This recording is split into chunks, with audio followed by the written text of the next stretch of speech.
저 반복하고 또 반복한 이유가 있어요. 그래서 양해를 해주시기 바라고요. 반복밖에 없어요.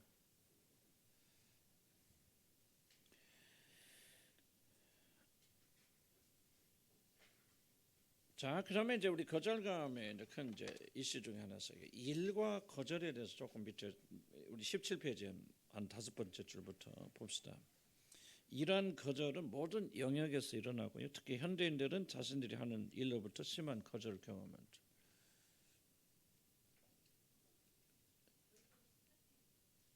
18페이지입니까? 예. 내가 조금 틀렸죠. 은지자매, 내 마이크 볼륨 2개 조금만 내려봐봐. 내려봐. 약간만. 좀 더. 됐습니다. 모든 거절은 하나님의 거절 당하면 모든 거절은 모든 영역에서 일어났지만 특히 현대인들은 자신들이 하는 일로부터 심한 거절을 경험하게 됩니다. 자, 현대인들이 자신이 하는 일로부터 심한 거절감을 느낀 이유는 현대인들은 그 어느 때보다도 자아가 약하기 때문입니다. 그런데 고대나 좀 옛날 중대만 해도 중세만 해도 굉장히 뭐 1950년대 60년대까지만 해도 굉장히 좀 강하게들 길렀잖아요. 자아가.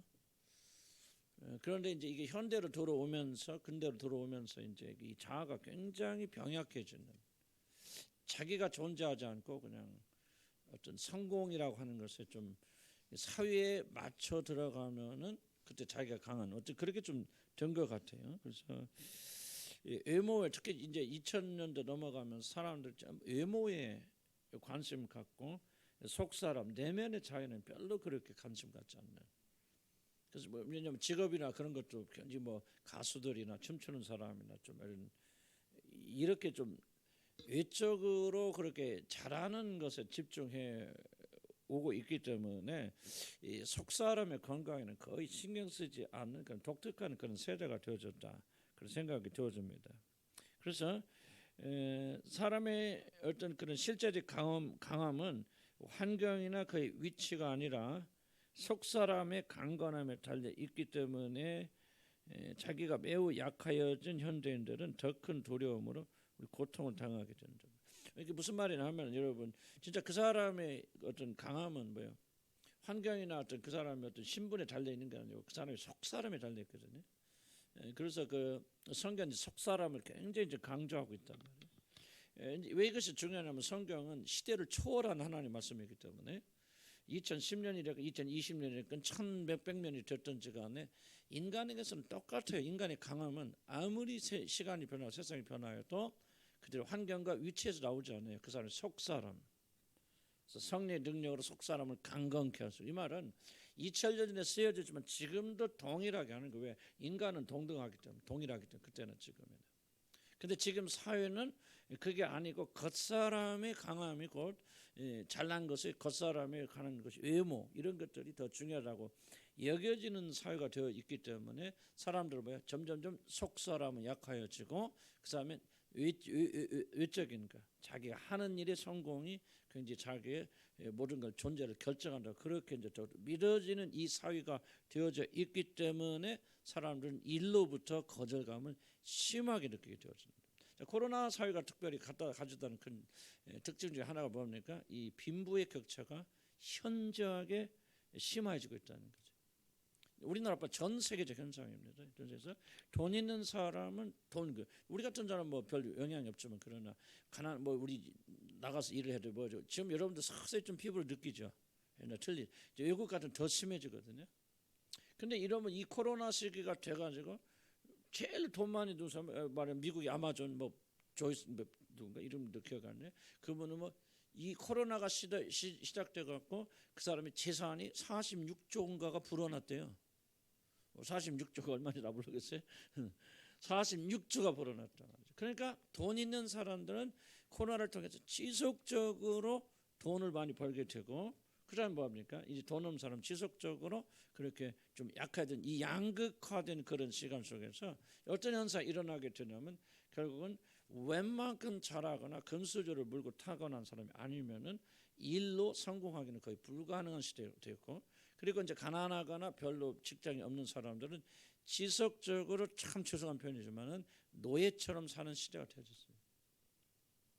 이게 양극화 현상이라는 게 굉장히 무서운 것입니다.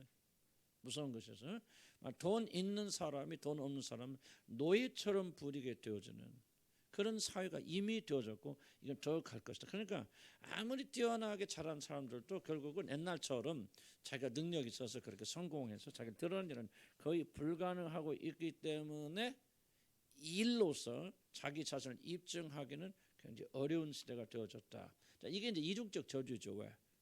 그러더라도 속 사람이 강하다면 사람들은 그래 뭐 돈이 없고 뭐 그게 뭐 무슨 뭐 대수냐 하고 속 사람이 강한 사람 견뎌내는데 현사의 특징은 뭐예요? 속 사람은 점점 약해지고 있잖아요. 약해지고 있는데 사회적 현상은 결국 약자들은 더 약해지기 때문에 이 일로 인한 거절감의 이슈는 뭐 그렇다 부자들은 없단 말은 아니지만 이 세상에 현저하게 많아지는 그런 위기 속에 저와 여러분 살고 있다는 거죠. 그래서 이 실패란 거절감에 대한 이슈는 갈수록 시간이 흐를수록 강해질 것이다. 그리고 일의 성공을 할 수 없는 저는 빈익부 현상은요 교회 안에서도 일어납니다. 꼭 물질 말하는 게 아니라 목회 잘하시면 교회 가보세요. 왜 대교회는 성장합니까? 그거는 사회가 돈이 많은 사람들 성공하는 거 똑같은 원리입니다. 사람들 보통 교회 안 가려고 그래요. 이런 보세요. 커피숍 갈 때 여러분들이 어떤 집 갑니까? 크고 뭐 약간 장치를 잘해놓고 뭐 실내 장치 잘해놓고 막 이런 데 가서 커피 마시죠. 이런 조그만 구멍가게 잘 갑니까? 안 갑니까? 안 가죠. 교회도 똑같은 현상입니다. 교회 절대 구멍가게 같은 교회 안 갑니다. 개척교 안 갑니다. 뭔가 호화롭게 해놓고 정말로 인간의 어떤 눈을 만족시켜주는 그런 교회가 아니면 교회 아니에요. 그래서 뭐예요? 부자 교회는 계속 부자가 되어지고 가난한 교회는 적어들고 우리나라 교회는요 자립이 안 되는 교회가 80%가 넘습니다. 우리 교회는 우리나라는 미자립 교회가 80%가 넘어요. 계속적으로 더 쪼그라들 거예요. 어려질 거예요. 뭐 말을 했냐? 믿음이 됐건 뭐가 됐든 어디에 가든지 간에 지금 현대 시대는 여러분이 하는 일을 가지고는 결코 여러분의 자아를 만족시킬 수 있는 그런 상태에 이르지 못하기 때문에 특히 일로 인한 거절감이 굉장히 지금도 이미 심각하지만은 굉장히 심각한 그런 상태가 되어질 것이다. 자, 그런 상황 속에서 많은 사람들을 뭡니까? 이 거절감의 문제를 가지고 있는 사람들은 자기가 하는 일을 통해서 자기를 입증하기 위해서 거절당하지 않기 위해서 사랑받고 인정받기 위해서 올인하게 되어진다. 그런데 결과는 그렇게 주어진다? 안 주어지지 않습니까? 그래서 그 사람이 가지고 있는 거절감 이것은 여러분이 그리스도 예수 안에서 해결하지 않는다면은 지속적으로 구렁텅이에 빠져 있을 것이고 아마 여기 앉아 계신 분들 중에 또 일부 분들은 그런 면에서 여러분 자유롭지 못할 것입니다. 실제적 그런 문제, 거절감 문제, 일로부터 거절, 성공에부터 거절 그렇지 않습니까? 그래서 여러분이 안 되면 여러분 자녀들한테 매달리고 뭐 정도로 나아질 모르니 이렇게 보이지 않게 잠재되는 모든 것들 여러분들도 직업에 대해서 직장에 대해서 많이 지속적으로 여러분이 어려움을 겪을 것이고 그리고 지속적으로 일로부터 거절당하게 되어질 것이고 이것은 굉장히 큰 중요한 거절감이에요. 특히 남자들은 이 일로부터 거절당하는 것은 아마 생명을 가져다 좌우할 수 있을 정도로 심각한 문제가 되고 여자들 중에서도 이런 성공의 이슈, 성공의 우상숭배에 있는 분들은 이 일의 거절감으로부터 아주 심각한 도전을 받게 되어질 수밖에 없다는 그런 얘기를 지금 하는 겁니다. 중요한 건 그다음에 그다음 페이지면 그러나 사람들이 심한 거절감을 느끼는 뿌리적인 원인은 그래서 자꾸 뿌리로 돌아가야 됩니다. 세상에 속으면 안 됩니다. 세상은 다른 걸 가르치고 있기 때문에 일에서 네가 성공하지 못하게 돼 거절다 그러면 일에 성공하는 방법 뭐 여러 가지 설명하고 또 뭐 비슷한 얘기를 하지만은 뿌리적 원인은 뭐야? 바로 하나님을 떠났기 때문에. 뭐에 실패하고 있는 거야? 하나님 한 분만으로 만족하는. 자 보세요. 예수 그리스도가 똑같은 얘기 광야에서 시험 봤을 때 배가 고 40대 굶주렸잖아요. 뭐를 설명합니다. 나는 그렇게 해석해요.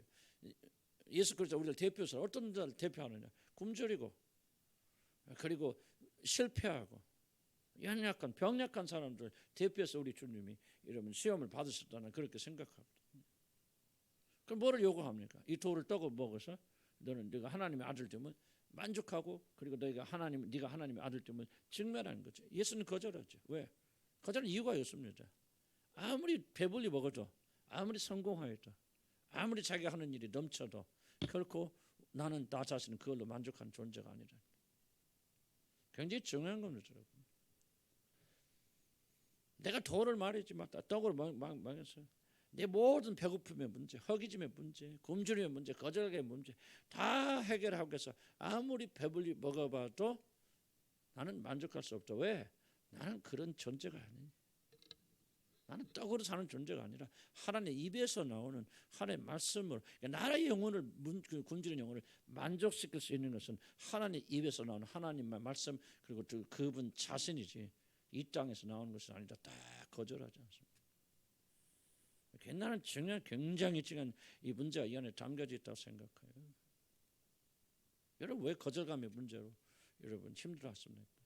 계속 오전에 떠든 게 무엇입니까? 왜 거절감의 문제로 떠듭니까? 하나님도 만족하지 못하겠다.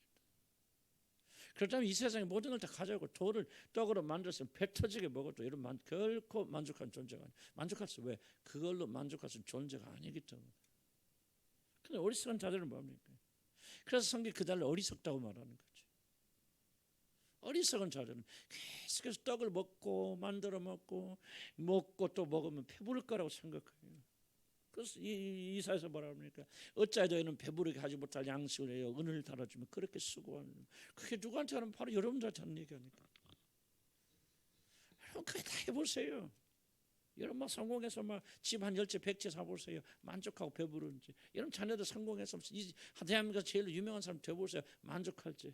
계속 또 말은 많죠. 근데 예수는 왜 거절합니까? 나는 그런 존재가 아니야. 인간이란 그런 존재가 아니다.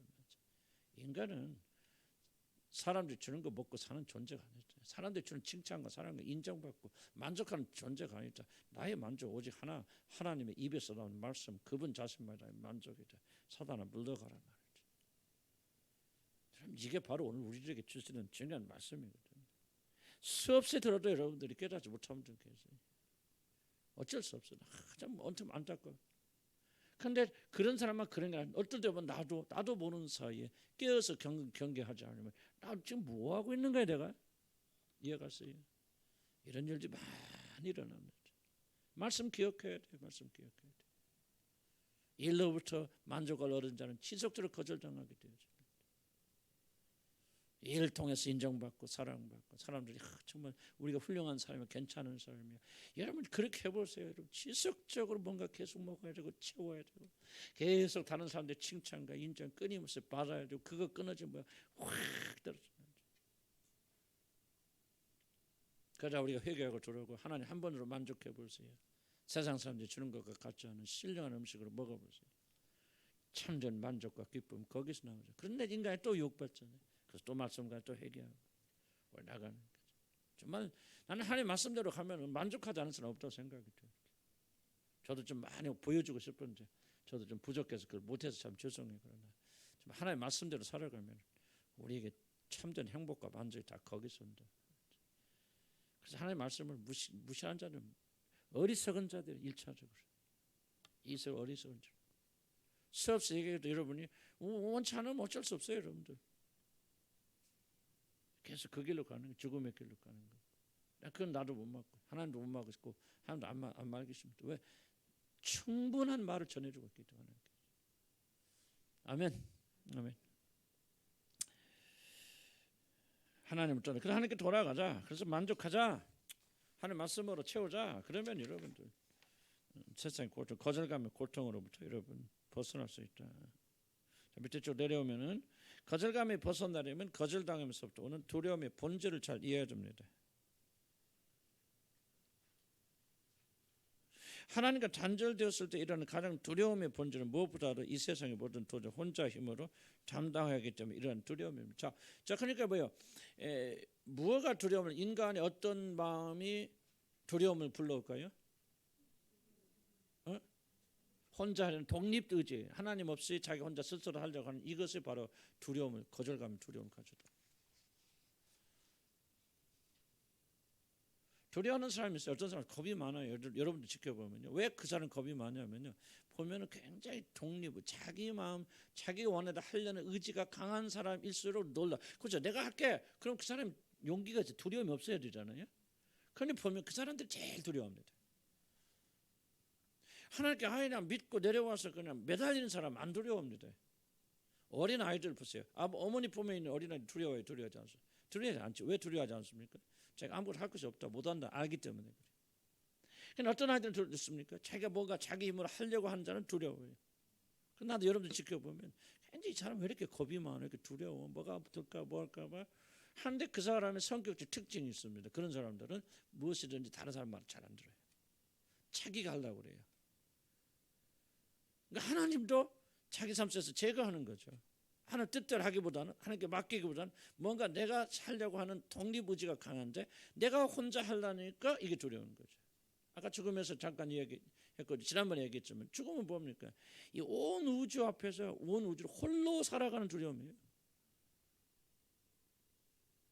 아무리 우주가 크다 하더라도 하나님 하나 있어 만들었는데 하나님 하나 있기를 거부하고 나와서 이제부터는 이 우주에서 살아가는 어떤 문제 일어나도 내가 내 힘으로 하겠습니다. 독립선언했어요. 그러고 나니까 뭐예요? 모든 걸 내가 혼자 해야 되죠. 그러니까 두려운 거 아니에요. 그럼 왜 두렵습니까? 미래에 대해서 왜 두렵습니까? 죽음에 대해서 왜 두렵습니까? 실패에 대해서 왜 그렇게 두렵습니까? 이유는 딱 하나입니까? 여러분 하나님 의지하지 않기 때문에, 하나님 앞에서 어린아이를 되지 않기 때문에 맡길 수 없어요. 하나님께 맡깁니다. 그런데 두려워요. 왜? 맡기기를 원치 않아요. 그래서 여러분 회개란 건 뭐냐? 내가 고의적으로 하는 걸 회개하는 거죠. 모르고 하는 걸 어떻게 회개합니까? 죄인지도 모르고 내가 실수하고 싶었는데 내가 모르고 그랬나이다. 하나님도 다시 어디 사도 바울 봅니까? 내가 말하니까 예수를 믿지 않겠니 그렇게 교회를 핍박하는 자였다. 그때 뭐라고 설명하죠? 하나님께서 내가 알지 못하고 행하는 거로 하였는 거로 나를 긍휼히 여기세요. 하나님께서 사도 바울을 구원하신 이유가 뭡니까? 그거 알지 못하고 행했기 때문에. 알고 행한다면 하나님께서 행할 수 없죠. 그래서 회개는 뭐요? 알고 행하는 죄로 회개하는 거예요. 어떻게 보면 내가 모르는 걸 어떻게 회개합니까? 모르는 죄까지 회개합니다. 막 그럴 수는 있겠죠. 그러나 그럼 알고 뭐가 알아요? 여러분 모릅니까? 하나님 없으면 어떻다는 거 몰라요. 뭐 그것도 모를 수도 있겠지. 정말 우리에서 끊임없이 해결해 준 것은 뭐예요? 독립의지입니다. 하나님 없어 내 마음대로 살자고 하는 이 강력한 마음은 매일 십자가에 못 박지 않으면 우리는 지속적으로 하나님 우리 마음에서 거부하고 그 결과가 뭐예요? 두려움이에요. 큰 소리 친다고 두려움 없는 거 아닙니다. 왜 이렇게 두려워합니까? 왜 이렇게 무섭습니까? 왜 이렇게 장래가 하는 일이 어떻게 될까 두렵습니까? 그것은 뭐예요? 여러분 하나님을 의지하지 않기 때문에, 마음속에 하나님 두기를 싫어하기 때문에 이 독립 의지가 결국은 두려움을 가져온다. 그런 하나님 안에서 여러분 있으면은 그 사람은 이겨나갈 수 있다는 거죠. 그걸 계속 강조했던 부분이고요. 그 다음에 19페이지 넘어가면은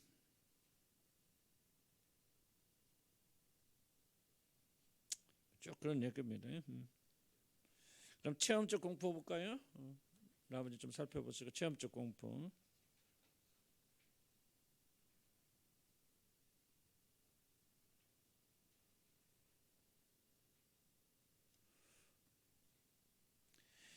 이는 환경적 공포입니다. 체험적 공포. 특히 어렸을 때 감당하지 못할 충격을 입었던 사람은 어른이 된 뒤에도 그런 사고가 다시 반복되지 않을까 하는 두려움을 가지게 됩니다. 예를 들면 어렸을 때 자신이 직접 죽을 병에 걸렸거나 큰 사고를 당한 체험이 있다 하면은, 또는 그런 부모가 그런 사고로 죽었다거나 그런 것이 있다 하면은 그는 살아가는 동안 그와 똑같은 일이 일어나지 않을까 매우 두려워하게 된다는 뜻입니다. 이게 사실입니다. 이게 맞는 말이에요. 심리학이 발견하고 한 것들은 이런 과거의 충격적인 사건들이 현재 영향을 준다 하는 말은 진리고 사실입니다. 본인이 아니더라도 성장기 때 자신을 돌보던 부모나 자신과 아주 가까운 자들이 사고를 당했다 하면은 마찬가지로 그는 두려움에 사로잡힐 수 있습니다. 이것은 물론 지나간 과거이며 기억조차 가물가물한 경우가 대부분이죠. 오랜 시간이 흐르면 그런 일이 있었다 하는 정도의 기억밖에 남지 않은 경우가 대부분입니다. 그러나 그 당시 받았던 충격은 우리 몸의 어느 부분에 깊이 각인되어 원인도 모른 채 두려움을 사로잡히는 경우. 그래서 두려움은 상당히 심리적 작용이라기보다는 맞지만은 그러나 몸의 반응이 굉장히 큰 비중을 차지합니다. 두려움은 뭐예요? 무엇의 반응? 몸의 반응이 큰 두려움을 차지합니다. 그래서 우리가 기도할 필요 없어요. 원인이 뭐냐 그거 필요 없어요. 주의 성령의 능력을 믿는다면 내 몸에 각인되어진 두려움을 주님께서 녹여주시고 제거해 주시라. 우리는 뭐 그것이 어디에 숨어 있는지 뭐냐 알 필요도 없고 알려고 많은 에너지를 소비해서도 안 됩니다. 그건 참참 잘못되게 나가네요. 그럼 몰라도 돼요. 다만 확실한 것은 뭔가 과거의 상처와 충격은 우리 몸에 기록되어 있어서 그 몸이 반응한다는 거죠. 그래서 여러분이 이 몸의 반응을 제거해 주시도록 그렇게 기도할 필요가 있다는 거죠. 그런데 이 두려움 너무 크기 때문에 사람들이 그 두려움을 의식세계에서 기억하기보다는 자신 무의식에 깊이 숨긴다. 이것도 사실이에요. 심리학이 발견한 겁니다. 그 결과 우리들은 크게 괴롭힘을 당하는 두려움의 정체가 무엇인가를 발견하지 못하는 경우가 대부분. 내가 왜 이러지? 왜 이걸 두려워하지는 그 많이 있습니다. 그러나 자신 안에서 일어나는 어떤 현상들을 잘 살펴보고 자신이 지나간 삶을 조명하여 본다면은 이런 두려움의 정체, 이래서 내가 두려워. 그래서 라이프 스토리가 아마 그래서 조금 유효한 부분이 있죠. 내가 과거에 어떤 일이 있었는가를 우리가 발견할 수 있기 때문에.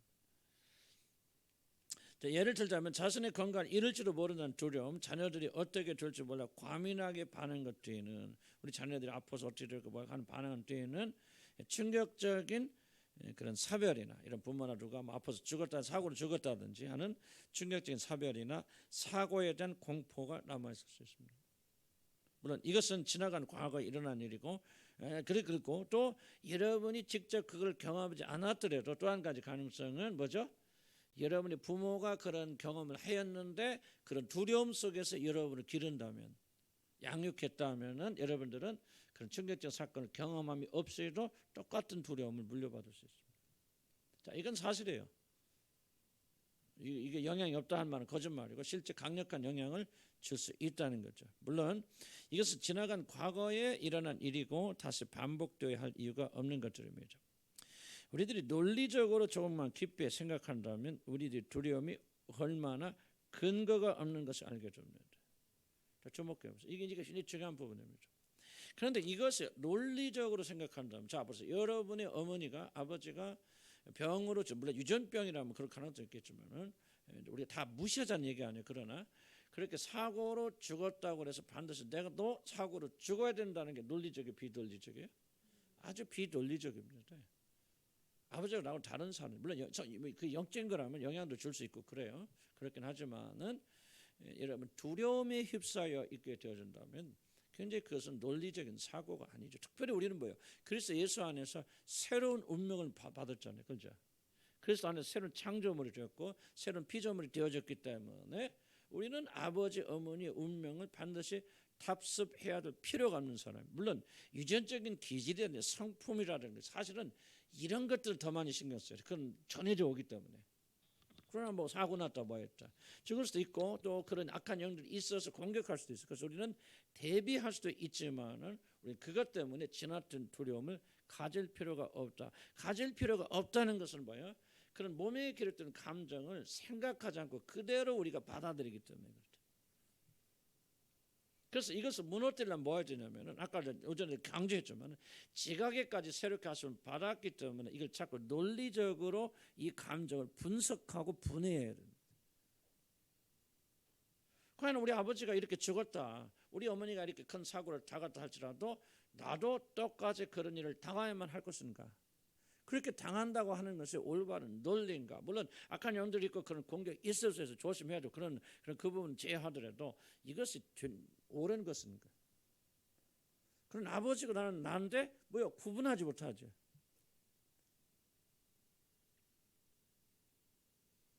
그래서 우리가 논리적으로 이런 부분을 하고 그리스도에 인해서 구원이 무엇을 의미하는고 우리가 어떤 새로운 존재가 되어졌다는 사실이 무엇을 의미하는가를 논리적으로 우리가 이해해서 이런 감정이나 이런 공격들을 우리 분해할 필요가 있거든요.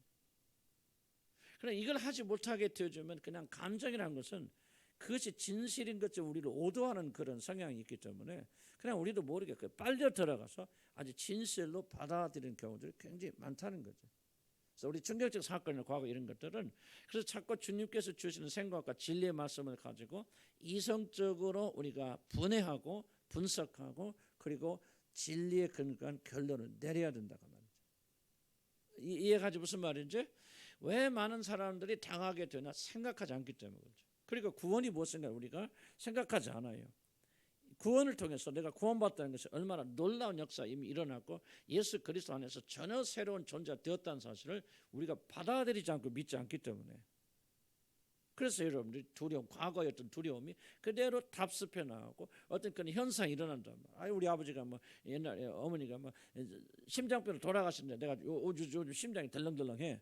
그럼 뭐야? 이게 나도 이제 그렇게 죽겠구나 하고 그런 두려움을 생각하지 않고 받아들여 버린다.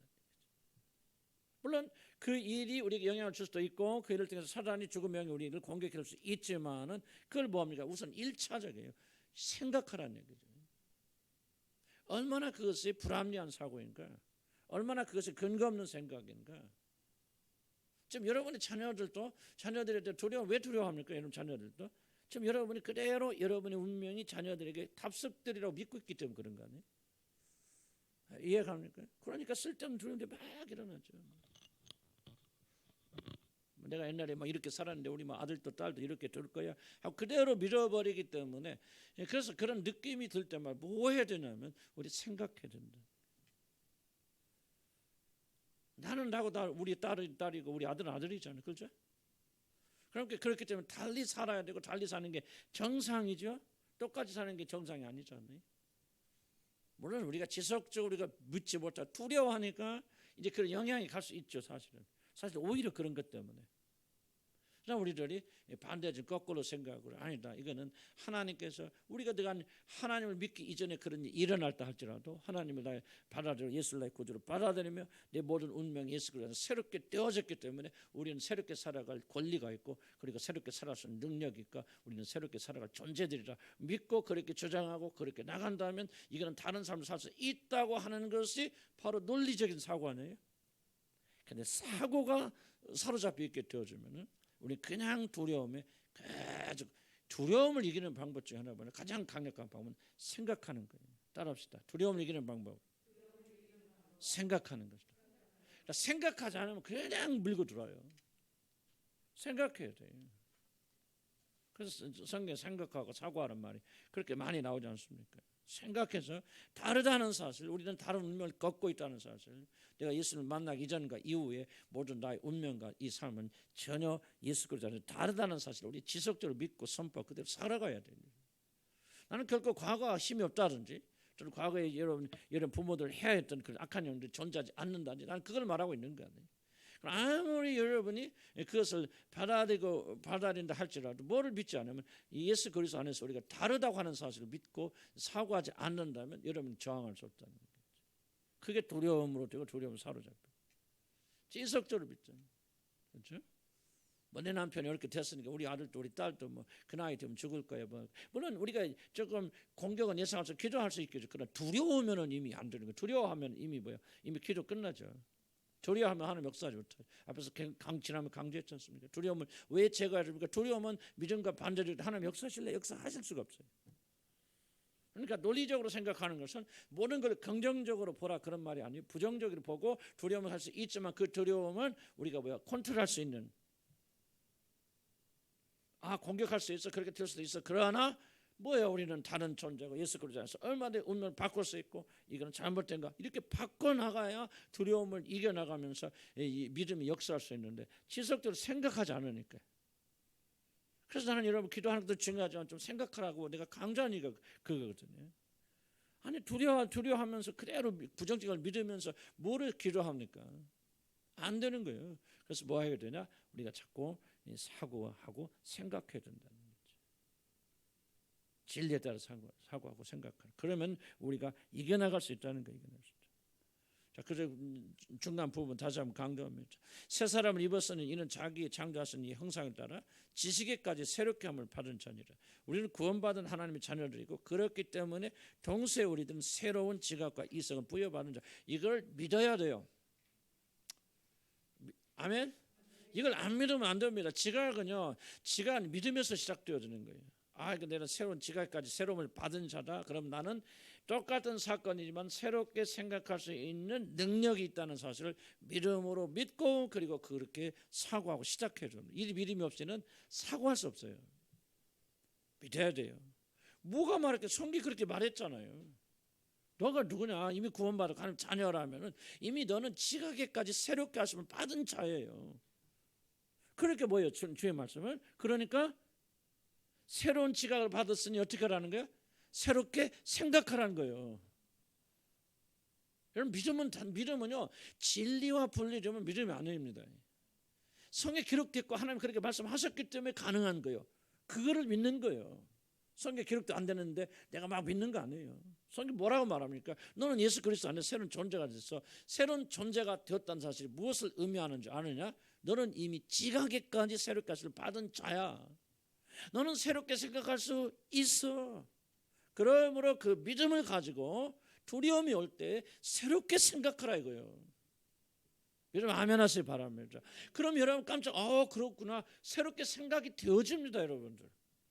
믿음이 있는 자들은 되어져. 그러나 믿음이 없는 자들은 생각하지 않고 생각하지 않으니까 생각이 안 되는 거예요. 그래서 불신 배웠잖아요. 불신이 그렇게 무서운 거죠. 불신이 있는 것을 하나님 역사할 수 기적 베풀 수 없어요. 믿지 않는데 어떻게 역사하십니까? 믿지 아니한 거로 마가복음 봅시다. 자기 고향에 가버나움에 가셔서 믿지 아니한 거로 손을 이제 소수의 몇 명에만 손을 얹어 고치시더라. 그리고 그들이 믿음 없음을 하나님께 그리스도께서 이상히 여기시더라 그러죠. 믿음 없으면 끝나는 거예요. 불신은. 뭐를 믿어야 됩니까? 예수 그리스도 안에서 이미 되었다고 말씀하시는 거예요. 느껴지지 못하여도 우리는 이걸 붙잡아야죠. 여러분 지각까지 새롭게 하시면 받은 자예요, 안 받은 자예요? 받은 자예요. 그럼 어떻게 돼요? 새롭게 생각해요. 근데 새롭게 생각하는데 새롭게 생각이 되더라고 말이죠. 왜? 새롭게 되어졌기 때문에. 믿음 아멘 하시기 바랍니다. 그럼 우리는 변명할 수 없어요. 우리 모든 걸 다 받았잖아요. 순종하면 돼요. 생각해요. 그래서 이성적인 생각, 올바른 생각, 지혜를 가지고 우리에게는 두려움의 이 감정을 부숴 나가야 된다는 거죠. 그래서 우리들은 믿음을 가지고 자신의 근거 없는 두려움을 이성적으로 생각해야 됩니다. 이것이 얼마나 근거 없는 것인가. 그리고 자신이 그리스도 안에서 어떤 존재가 되었는가를 깊이 생각함으로 우리 안에서 일어나는 부정적 감정을 제거해야 됩니다. 진리로 싸워서 이겨야 됩니다. 하나님께서는 구원받은 우리들의 일한 능력을 주셨는데 우리가 그 능력을 사용해서 하나님께 영광 돌리기를 원하십니다. 사실 두려움에서 벗어나는 가장 중요한 길은 하나님께서 새롭게 하신 우리의 지각을 사용하여 우리 몸에 존재하고 있는 이런 두려움을 분해하여 나갑니다. 이기는 거예요. 아무리 강조해도 지나침이 없습니다. 생각하지 않고 사고하지 않는 이런 두려움을 절대로 못 이깁니다. 왜? 두려움은 거의 다 어디서 오냐? 생각에서 옵니다. 속임수에서 와요. 진리로 싸워 이라고 말이에요. 이런 두려운 감정이 일어나도 이런 걸 배웠잖아요. 이 두려움 어디서 지금 있기 때문에 나오는 거예요? 여러분 육신에 있잖아요. 이 육신 썩고 멸망할 육신의 이 두려움이 배겨있기 때문에 이 두려움이 나오는 거예요. 이거 여러분의 것이 아니라 그 말이에요. 나는 예수 그리스도는 새로운 창조물이 되어서 나의 속사람 언제 새로운 존재가 되어졌잖아요. 나의 속사람 두려워하지 않아요. 그런데 어쩔 수 없이 이 보배를 질그릇에 가지고 있기 때문에 이 질그릇에는 겉사람 속에 이게 감정 두려움이 남아서 그런 거예요. 그럼 그걸 볼 때마다 이거 뭐야? 이거 내 거 아니야. 너는 금방 이따 없어질 거야. 육신이야. 그렇기 때문에 속으면 안 돼. 속으면 안 되는데 우리가 이제 이걸 잘 이해하지 못하고 이게 생각하지 않기 때문에 그냥 그게 나야. 두려움은 두려운 거야 내가. 왜? 그게 나니까. 성경 뭐라고 합니까? 그건 네가 아니니. 죄가 어디 갔는데 너희 몸에 죄가 간다. 그러니까 사도 바울은 오라 공관 좌로다 하면서까지 그래도 그는 소망 아닐지요.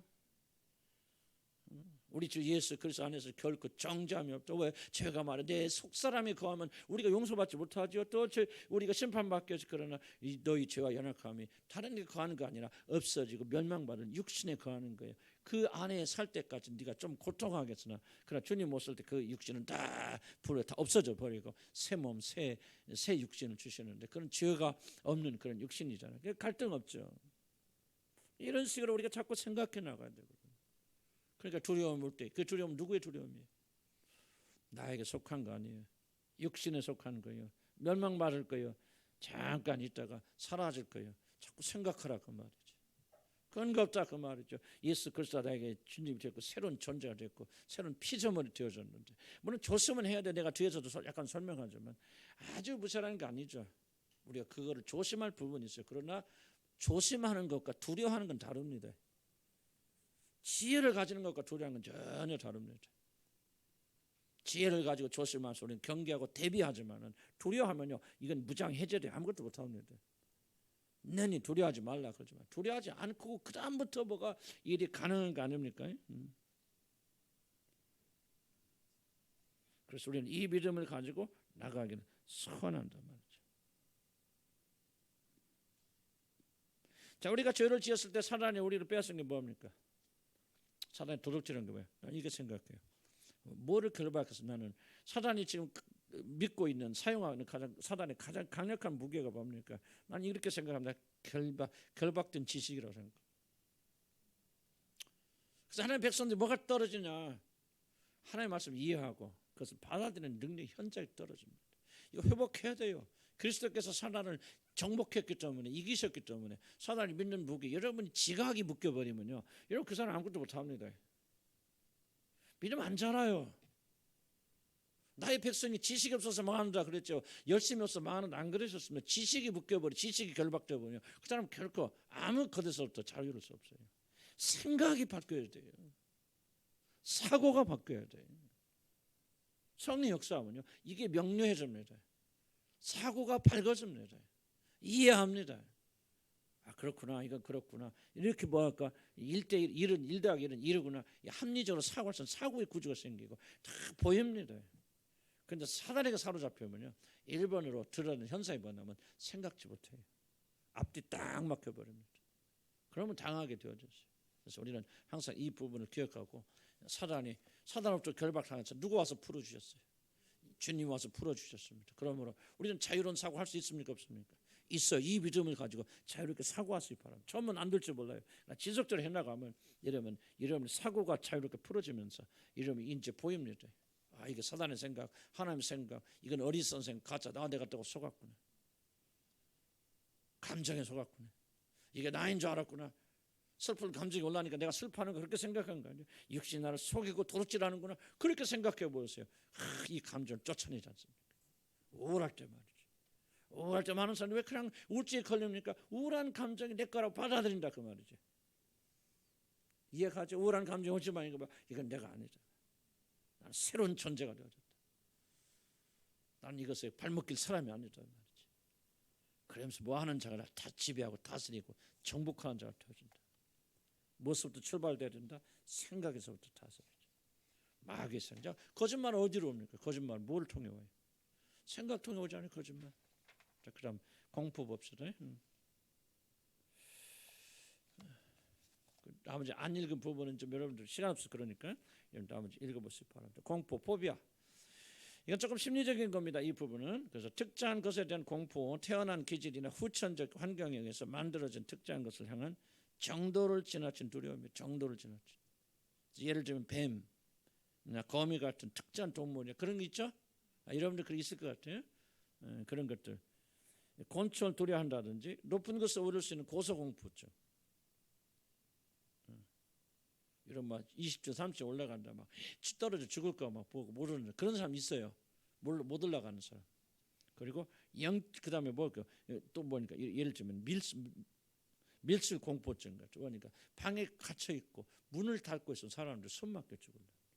실제 막 숨이 막히는 사람들. 그러니까 것에 어떤 여러 가지의 그런 공포증이 있을 수 있다.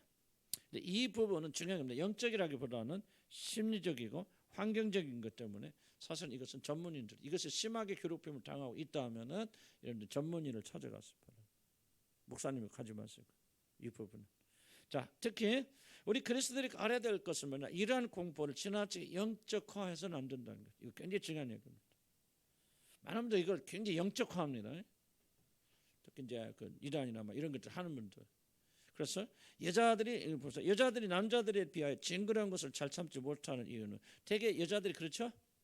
더 괜찮은 여자들도 있겠지만 그러나 대부분의 여자들은 이 징그러운 거 못 보죠. 쥐 같은 거. 쥐 이뻐요?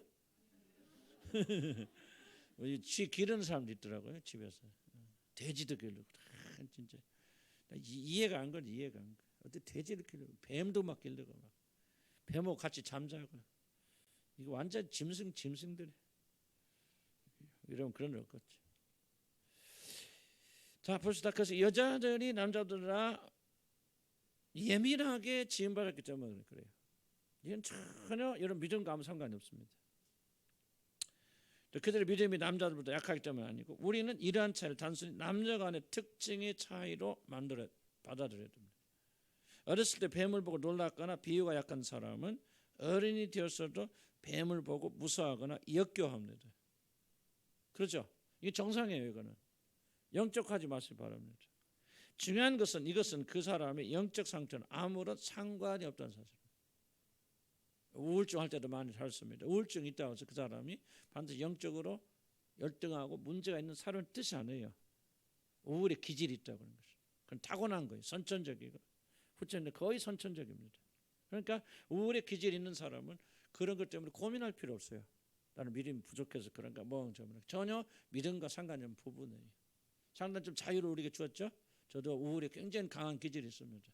나도 몰랐을 때는 나 우울의 기질이 있는지도 몰랐지만 그런 생각할 때 굉장히 제가 낙담하고 절망.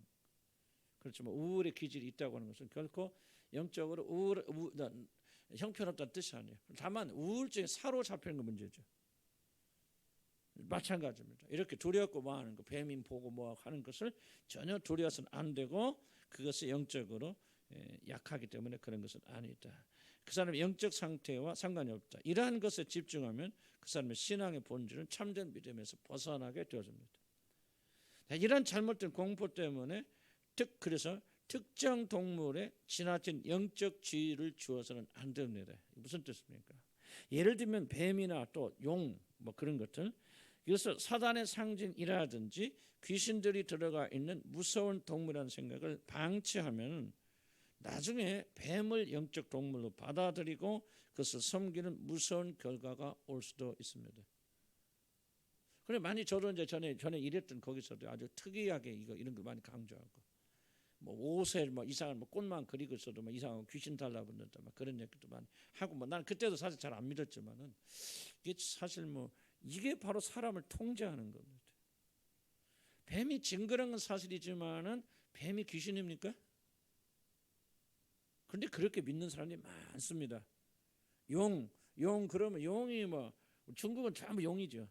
용 막 하는데 용이 여러분 용이 귀신입니까? 마귀의 상징. 물론 이제 그런 거 뭐 상징적으로 그렇게 볼 수 있는데 뭐 계시록에 나오기도 하고. 근데 이게 상징성을 우리가 이해하는데 이것이 바로 영적 동물입니까? 귀신입니까? 아니더라고. 아닌데 이제 거기다 의미를 주기 시작하면 나중에 여러분 굉장히 거기 사로잡히게 된다. 그거를 내가 강조하는 겁니다. 자, 에덴 동산에 있었던 뱀은 사탄이 아닙니다. 이걸 분명히 해야 돼요. 에덴 동산에 있는 뱀은 사탄이 아니에요. 뱀의 역량 때문에 사탄이 뱀을 이용하죠. 사탄이 직접 말하면 들을까? 누가 듣게요? 안 듣죠. 그러니까 마치 뱀이 영양 동물인데 영양 동물이 말을 하니까 뱀의 말인 줄 알고 들었어요. 근데 사실은 뱀의 말이 아니라 사탄이란 말이죠. 그런 것이에요. 그러니까 뱀을 이용해서 또는 뱀의 속에 사탄이 들어가서 뱀을 이용해서 사탄이 말한 것이지 뱀이 사탄이 아니란 말이에요. 근데 우리는 그렇게 생각 안 하죠. 잘못해서 뱀이 마치 사탄인 것처럼 뱀이 귀신인 것처럼 그렇게 생각한단 말이에요. 여러분 보니까 고린도서에 뭐라 합니까? 고린도서에 사도 바울이 하나님께서 창조하신 것 중에서 선하지 않은 것이 있다고 해서 없다고 그랬어요. 선하지 않은 것이 없다고 그랬어요. 그럼 뱀은 선합니까? 악합니까? 선합니다, 여러분. 하나님 창조하시는 거예요. 물론 타락 때문에 이 뱀이 됐건 사자가 됐건 모든 인간이 됐건 전부 다 인간만 타락한 게 아니고 짐승도 타락한 거죠. 그래서 서로 잡아먹고 죽이고 하여간 뭐 그렇게 이상하게 변한 것이지 하나님께 창조하신 용이 있다고 없어요. 용이 있는지 잘 모르겠어요. 뭐 용은 전설적으로 자 용은 누가 그럼 있다고 없어요. 누가 만드신 거예요? 그럼 용은 선합니까 악합니까? 이게 성경적 관점이에요. 뱀은 악한 거 아니에요. 용은 악한 거 아니에요. 다만 뱀의 어떤 성품이 사단의 성품을 비슷한 게 있기 때문에 간교함이나 이런 게 있기 때문에 뱀을 사단을 우리에게 설명하기 위해서 이걸 상징적으로 이용해서 설명할 것이지 뱀이 귀신이다 용이 귀신이다 여러분 그렇게 되고 그 짐승들을 두려워하게 되면 여러분 그게 뭐냐 바로 그게 사단이 여러분 사로잡는 중요한 하나의 도구가 되죠. 그래서 나는 벌써 옛날에 보니까 나는 생활해봤으니까 알았잖아요. 그런 데 있어봤으니까 하나님을 두려워하고 죄를 두려워하는 게 아니라 뱀을 두려워해요. 그리고 놀라운 것은 그것이 신앙인 줄 알아요. 나는 이게 엄청난 믿음을 왜곡시키고 있다. 그래서 그 사람들은 하나님 신경 안 써요. 예를 들면 죄를 짓고 하나님 마음 슬프게 그거 별로 신경 안 써요. 신경 쓰는 거 뭐냐? 뱀 앞에 지나갈까? 뱀의 모양을 가지고 있을까? 무슨 또 용자가 어떤 이름이 이음자로 시작될까 하는데 놀랍게 완전히 사로잡힌 걸 봤어요. 나는 여러분들이 이 점에서 난 좀 자유롭게 됐으면 좋겠다. 쥐가 귀신이 아니에요. 아이고 아무것도 상관이 없다. 그래서 우리가 본질을 잃어버리는 거예요. 본질을. 이해가지 무슨 말인지. 그래서 공포는 여러분들이 쥐를 보고 두렵다. 그 당연한 거예요. 뱀을 보고 징그럽다. 그럼 뭐 여자기 때문에 또는 뱀 놀려. 그 너무 크게 생각하지 마세요.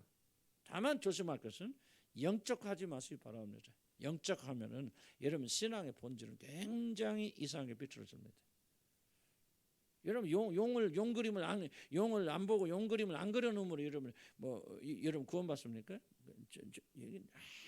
기독교 본질과는 아무런 상관이 없는 것들인데 얼마나 사람들이 왜곡? 왜냐면 사단은 자꾸 이걸 왜곡시켜서 다른 데 관심을 다른 데 집중하거든. 뭐 집에다 용 붙여놓고 막 뭐 뱀 붙여놓어서 나 그 말하고 있는 거 아니에요? 그 말하고 있는 거. 쓸데없는 것에 관심 집중하지 마시고 쓸데없는 것에 영적 보지 마. 그럼 뭡니까? 여러분 나중에 그 뱀이나 이런 모습에 사로잡히게 됩니다. 그런 분들 계세요 지금도? 혹시 여러분들이 내 말 듣고 보니까 아직도 나는 조금 이런 것을 영적화하고 있다면 손 들어보세요. 그러면 없겠죠? 두려할 것도 없고 멋도 없고 뭐 이쁠 것도 없고 미워할 것도 없고 그냥 하나님 만드신 창조물에 불과한 것이고요. 그렇게 없어요. 그리고 과거에 뭐 그거 그냥 넘어갔어요. 두려운 것은 그냥 넘어갔어요. 두려움 징그러우면 뱀 지나가면 뭐야 하고 도망가면 되지. 뭘 그거 가지고 그냥 오늘 막 귀신 그런 거 하여간 그냥 너무나도 비본질적인 것으로 우리를 사로잡는다.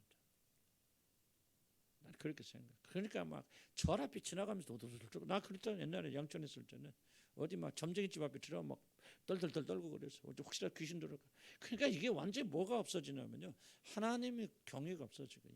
완전 귀신 섬기게 되는 거예요. 귀신 섬기고 뱀 섬기게 되고 용 섬기게 되는 거예요. 그게 바로 섬기는 거예요. 그냥 무시하고 다니세요. 그렇다고 해서 믿는 사람들이 막 용자 붙이고 다니고 그러진 않겠죠. 뭐 그런 거 뭐. 하여튼 성경에 등장했죠. 뱀 대가리 막 그리고 막 문신 들고 다닐 거예요. 믿는 사람들이. 그거는 성령께서 허락하지 않는다 생각이 되어져요. 그럼에도 불구하고 두려운 것들을 여러분 읽어야 된다. 자, 이해가죠? 자, 그런데 22페이지 보면은 내가 좀 발견하는 게 있습니다. 꼭 좀 해결해야 될 거 있어요. 이게 뭐냐면 여러분이 어렸을 때 혹시라도 이런 환경에 많이 노출되어 있는 분들은 어른이 되었고 믿음을 가진 뒤에도 굉장히 쓸데없는 두려움을 가질 수 있다. 제가 제 얘기 해드릴게요. 제가 얼마 전 뭐 표현을 좀 그러는데 제가 저녁에 지금 안 그러지만은 혼자 교회 와서 기도하려면 굉장히 무서워요. 믿거나 말거나. 지금 그런 거 아니에요. 지금 그런 거 아니면 교회 와서 올라면 교회 가는 게 무서워요. 옛날에.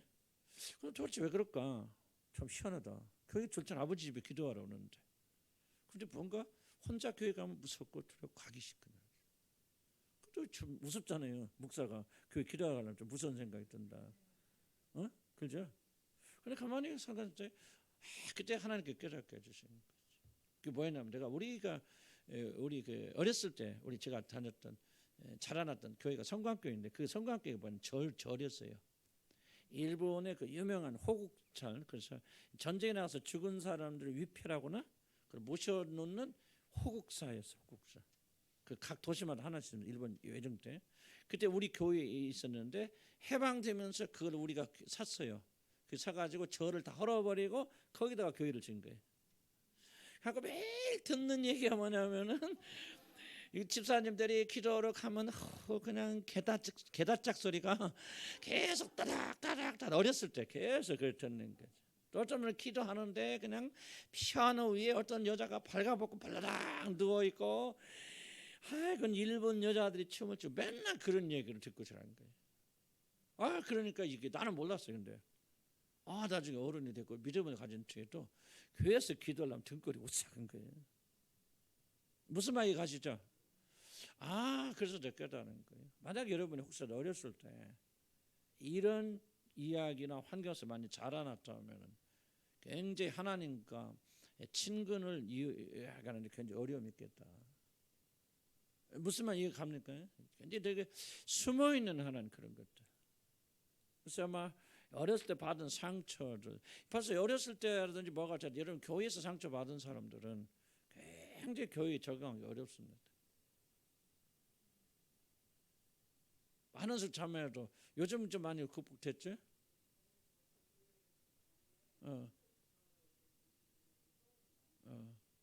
저 교회에서 놀다가 나무에서 돌다가 떨어져서 지금 팔이 부러져 갖고 지금 일생 저렇게 살고 있잖아요. 그러니까 뭔가 교회에 가면 이게 충격적인 사건들이 뭐가 각인되어 있다면은 여러분들 이런 것들은 반드시 해결하고 가야 된다. 자, 중요한 건 뭐냐? 어렵지 단순합니다. 우습잖아요, 이런 얘기가. 자, 아까 뭐였죠? 자, 지금 어렸을 때 내가 할 때는 일본 뭐 그런 얘기를 듣고 자랐다. 그랬을 때 내가 지금 여기 와서 앉아서 두려워하는 것은 그걸 자꾸 영적 세력하지 마세요. 나는 굉장히 이성의 힘보다는 여러분의 지각의 힘을 나는 굉장히 강조하고 싶은 것은 그걸 여러분이 해결하기 위해서 막 와서 울고불 가지 마세요. 난 내 경험은 그래요. 뭐를 깨달으면 돼요? 얼마나 이것이 비논리적인가, 얼마나 우스운 얘기인가. 여러분 이거 깨달으셔야 돼요.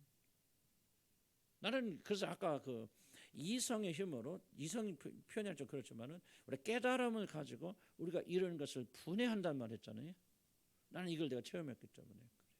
하나님께 우리 주신 것은 지금 왜 우리가 어린 아이 때 받은 상처를 가지고 이런 지금도 괴로움 당하고 있죠? 이게 논리적으로 해석하지 못하기 때문에. 어렸을 때 가진 두려움, 내가 지금도 가지고 있는 것이 얼마나 비논리적이고 어리석은가를 여러분이 인식되지 않았을까요? 그거를 인식하면 굉장히 강력한 힘이 일어납니다. 나는 우리가 그런 생각을 바꾸기 전까지 성령께서 역사하셔도 그렇게 쉽게 그런 두려움에서 나올 수 없습니다. 이 두려움을 막 영적화해가지고 너무 막 하고 막 싸우고 막 이러다 보니까 두려움 더 증폭되는 거예요. 얼마나 비논리적입니까? 난 좀 이해했으면 좋겠는데 여러분들이. 그래서 내가 있잖아요. 왜 구원을 받았을 때 내가 지각에까지 새롭게 하심을 받은 자냐, 이 말을 성경이 그렇게 강조할까? 무엇이 물론 두려움이 어디서 오냐? 지각이 묶여 있는 데서 오는 거예요. 지각이, 생각이 묶여 있어요. 얼마나 무섭습니까? 우습잖아요. 어렸을 때 내가 귀신 얘기 들었기 때문에 어른이 되어서도 교회로 기도하는 것이 무섭다, 등골이 오싹하다. 이건 뭐요? 이런 그걸 막 싸워서 막 영적 세력화해서 싸우려 하지 마시고, 이것이 얼마나 비논리적이고 앞뒤가 안 맞는 말 어리석은 생각인 걸 여러분이 논리적으로 풀어나가면요, 그때부터 그 힘은 해체됩니다. 나는 왜 하나님 백성들이 이렇게 우리를 주신 지각에 놀란 힘을 사용하지 않는지 몰라요. 이성 그럼 무조건 우리들이 믿음과 반대되는 걸 착각하거든요. 너희가 진리를 할지 진리가 너희를 자유케 하리라 그랬잖아요. 저 무슨 진리입니까? 나는 다른 사람이죠. 그거 다 귀신 얘기 다 지어낸 얘기들 아니야? 자기들 기도하다가 상상한 것들 대부분이죠. 뭐 지금까지 일본 귀신들이 거기 와서 막 개닥닥 신고 들어가고 아주 귀신 신다라 까먹는 소리를 그냥 받아들인다 이거죠. 왜? 생각하지 않으니까. 그런데 우리 믿음의 사람들 이것이 얼마나 우스운 이야기인가. 귀신 있을지 몰라요. 그러나 우리 하나님 자녀들에게는 이런 것들이 아무런 효용도 없고 아무런 쓸모도 없는 거고 아무런 해로 끼칠 수 없는 사실을, 이게 진리거든요. 이 진리를 내가 믿지 않으니까 자유케 되지 않는 거죠. 믿지 않으니까. 믿지 않는다는 말이 머리로 깨닫지 못하니까. 나는 그래서 여러분 이 말씀을 가지고 가서 또 읽어보면서 또 생각하고 사고하라고 말이지. 그냥 덮어놓고 나 모르고 그냥 쥐약 기도만 하지 마시고 진리의 말씀 가지고 사고해서 이 진리의 말씀이 우리에게 참된 자유를 가지고 오도록 이러면 우리가 우리의 이 지적 영역에 이런 활동을 늘려야 된다는 거죠. 얼마나 우습습니까? 그런데요, 이게 하나님의 영이 우리를 자유롭게 하지 않으면 우습지 않아요. 실제 두려움이에요. 덜덜덜 떠는 거예요. 이해 가십니까? 심장이 막히는 거예요. 이게 바로 우리가 속고 있는 거라 그 말이죠. 그리고 내 몸에서 뭐가 일어나니까 이게 진짜 그렇다고 생각하는 거예요. 진리를 우리가 신봉하지 않으니까, 진리를 믿지 않으니까 우리가 이렇게 사단에게 농락당하고 있다는 얘기죠. 얼마나 무슨 얘기인데. 그러니까 여러분들도 과거에 우리 어머니가 그렇고 아버지가 그렇고 그거 생각하면 지금도 막 어찌 할지를 모르고 속지 마세요. 여러분 몸에서 그런 현상이 일어나니까 여러분 그게 진리라고 믿고 있는, 이게 바로 사단의 속임수라. 진리는 여러분의 느낌과 여러분 몸에서 있는 현상이 진리가 아니고, 진리는 기록된 말씀이 진리예요. 믿으면 아멘 하시기 바랍니다. 이것을 해방을 가져다 주는 거예요, 우리들한테. 여러분 이 생각 바뀌죠. 자 보세요. 왜 자기 몸에 이런 현상 그렇게 강조합니까? 바로 여러분이 자아의 포로가 됐기 때문에. 여러분 최고예요. 여러분 모든 게 중심이에요. 그렇기 때문에 여러분의 삶에서 느끼면서 일어나는 감정에서 일어나는 모든 것들이 하나님의 말씀보다 더 중요한 거예요. 이건 단순한 문제가 아니에요. 깊이 회개될 그런 문제죠. 왜 여러분 부모나 과거나 생각하면 여러분 눈물 콧물이 나면서 여러분 점령하는데 왜 그걸 놔줍니까? 여러분 내 몸에서 일어나니까 이게 진실이라는 거예요. 왜 진실이라고 믿나요? 내 몸에서 일어나니까. 그럼 내 몸에서 일어나는 것이 왜 진실입니까? 내가 하나님보다 높기 때문에 그래요. 하나님이 기록되지 말씀보다도 내 체험이 더 우선하고 있기 때문에 우리들에게 일어나는 이 감정과 느낌을 하나님의 말씀을 더 앞세우기 때문에 계속 속고 있는 거 아니에요. 울고 불어서 해결되는 거 아니에요. 몇십 년 울었으면 뭐 언제 또 울으랍니까? 그런 거 올라올 때 여러분이 진리로 싸우셔야죠. 단호하게 담대하게 새로운 예수 그리스도 안에서 새로운 피조물을 되었으면 믿고요. 과거에 지나가서 이전 건 지나갔으니 보라 말이죠. 새 것이 되었다. 너희 과거는 흔적이 없다 말이죠. 근거 없다. 그런데 뭐야? 근거 없는 것을 얼마나 많이 두려워하고 떠냐 그 말이지. 우리가 이 점을 회개해야 된다. 이 점을 회개해 나가면서 우리가 하나님의 말씀을 신뢰하지 않을까. 내 자신의 감정과 느낌을 더 많이 신뢰왔으면 주님 앞에 회개하면서 이제부터 나는 진리를 선택한 사람으로 살겠습니다. 진리의 말씀대로 살겠습니다. 진리대로 살겠습니다. 내 느낌이 아닙니다. 내 느낌이 중요한 게 아닙니다. 정말 중요한 진리의 말씀. 내가 새로운 피조물이 되었다는 사실. 그런 느낌이 어떠라도 그냥 무시해버리시기 바랍니다. 무시하세요. 그럼 여러분 승리할 수 있어요. 무시하세요. 그냥 승리할 수 있어요. 저도 이명이 저는 심하잖아요. 심한데 요즘 막 거의 고통 안 줘요. 왜? 그래서 하나님께서 이걸 치료하지 않는 게 지금 이걸 가지고 내 마음을 치료하실 것 같아요. 막 이명 시끄러우면 그냥 무시해버려. 내가 이거 왜 그러지? 원인이 뭐지? 어떻게 하면 낫지? 놔둬버려. 놔두니까 하루 종일 가도 내가 이명이 나았잖아. 지금 속된 말로 지랄 떨고 있어. 계속 왱 그래. 하지만 무시해버려. 그러니까 나는 진짜 하루에 가면서 내가 이명 있나? 어째 잘 때는 한번 생각하면 있는 것 같아. 그럼 내가 승리한 거예요, 진 거예요? 승리한 거죠. 이명 있다고 잠 못 자. 나 참 잘 자요. 너무 잘 자서 고통해 지금. 나 이걸 배우는 거예요 지금. 하나님께 철저히 훈련시키는 거예요. 그래서 나 이걸 배우는 거예요 여기서부터. 그렇구나. 인생 고통도 마찬가지다. 내가 왜 이러지? 왜 이렇게 살지? 어떻게 하지? 왜 나는 이래? 그러니까 하루 종일 그러는 거예요. 예? 우리는 그것을 위해서 지음받은 자리가 아니라 이런 시간과 초점 주님께 맞춰서 그분의 영광 생각, 그분 생각하고 그분 생각하도록 지음받은 우리들이 여러분의 고통의 문제를 생각하고 있기 때문에 문제가 일어나는 거 아닙니까? 그래서 나는 주님 훈련시켜. 그래서 나 하나님께 감사하죠. 주님 이명 주셔서 감사합니다. 이거 없었더라면 내가 어떻게 고통을 무시하는 법을 어떻게 하겠습니까? 그러니까 조금 요즘 훈련되는 것 같아. 그러니까 조금 아픔이 오거나 문제가 생겨도 보지 말자. 여러분이 안에 있는 문제 너무 지나게 관심 갖지 마세요. 그냥 윙윙거리게 놔두세요. 그냥 여러분 관심 주님께 맞춰서 이거. 나는 그게 신앙이라 생각이 들어서 20년, 30년 과거에 일하는 그 언제까지나 울겨 먹을 겁니까? 언제까지나 그냥 엄마 생각하고 눈물 콧물 흘립니까? 아니 죽은 지 몇 년이에요, 여러분들.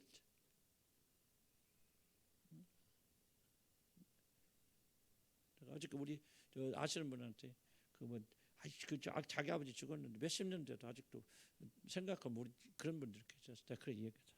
언제까지 지금 돌아가신 지가 몇 년인데 지금 그런 거 생각할 때가 돼요.